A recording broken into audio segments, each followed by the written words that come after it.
All right, if you're a first-year law student, you know this feeling. You're deep into contracts and you come across this puzzle, the vanishing offer. 1 minute an offer is there and the next, poof, it's just gone. So today, we are going to solve that puzzle. We're breaking down exactly how and when a contract offer ends. And this, right here, is the central question. See, an offer isn't immortal. It has a lifespan. And you absolutely have to understand that lifespan, because here's the trap. If you try to accept a dead offer, you haven't formed a contract.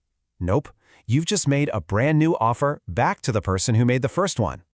The key to this whole thing is something called the power of acceptance.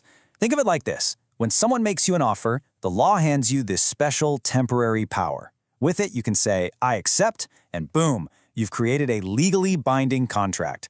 But, and this is a huge but, this power is super fragile. It can be destroyed, sometimes before you even get a chance to use it. So here's our game plan. We're going to look at what happens when the person who made the offer takes it back. What happens when the person who got the offer says no, and what happens when you just run out of time. Then we'll pull it all together and give you a framework you can take straight to your exam. Okay, let's jump right in with the first way an offer can end, revocation. This is all about the person who made the offer. We call them the offeror, having a change of heart. Revocation is basically the offeror's take-back. They're pulling the offer off the table.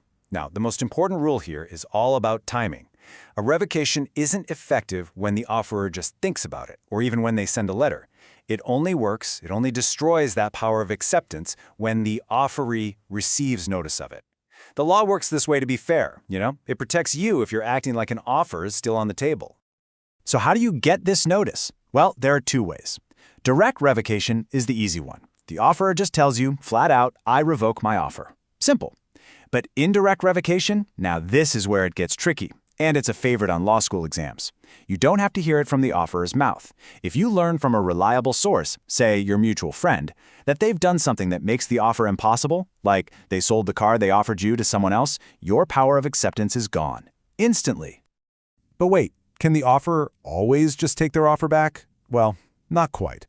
You can think of these 4 exceptions as special shields that protect the person receiving the offer. If you paid for an option contract to keep the offer open, or if it's a firm offer for goods from a merchant, or if you've already relied on the offer in a serious way, the law might step in and say, nope, you can't revoke this one. These are big topics, but for now, just know these shields exist. Now, it's not always the offeror who ends things. Sometimes the power to terminate the offer lies with the offeree, the person who received the offer in the first place.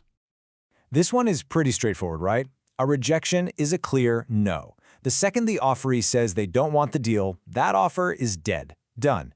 You can't say no thanks on Tuesday and then come back on Wednesday and say, you know what, I'll take it.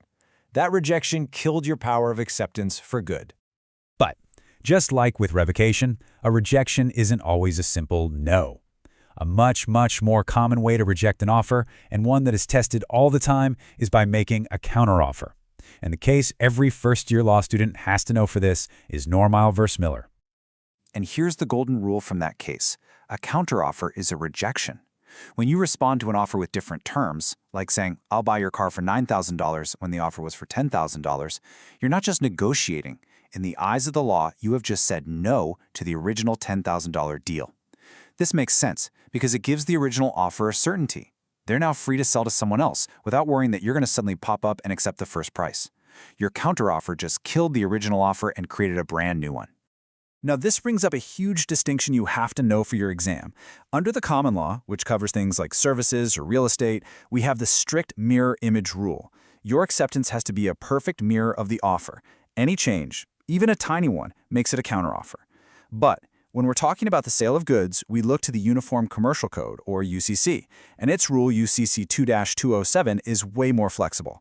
A contract might still form even if the acceptance has different terms. It's a massive difference, so you got to keep them straight. So, we've seen the offeror take the offer back, and we've seen the offeree say no. But what about our third method? This one's a little different because it doesn't require anyone to do anything. Sometimes, an offer just dies of old age. This is called a lapse. Basically, every offer has an expiration date. Sometimes it's spelled out for you, this offer is good for 24 hours. If you don't accept in that window, your power of acceptance just vanishes. But what if no time is stated? Well, then the law says the offer is open for a reasonable time. So what in the world is a reasonable time? Well, it completely depends on the context. An offer to sell stocks, where prices are changing every second, that might only last for a few minutes. An offer to sell a house, that could reasonably last for weeks. Courts are going to look at all of these factors to decide if the person waited too long to say yes. Okay, I know that was a lot of rules, so let's see how they actually work together in the wild. We're going to walk through a classic law school hypothetical to really put these pieces together. Let's follow this step by step. On Monday, Alex makes an offer. That creates the power of acceptance in Blair. He even says he'll keep it open till Friday. But on Wednesday, everything changes. Blair hears from a reliable friend that the laptop is gone. That right there is our indirect revocation. The moment Blair heard that credible info, her power of acceptance was destroyed. So when she tries to accept the offer on Thursday, it's already too late. The offer is dead. There is no contract. All right, we've cracked the case of the vanishing offer. So, the big question is, how do you use all this to nail your contracts exam? Let me give you a step-by-step framework to guide your analysis.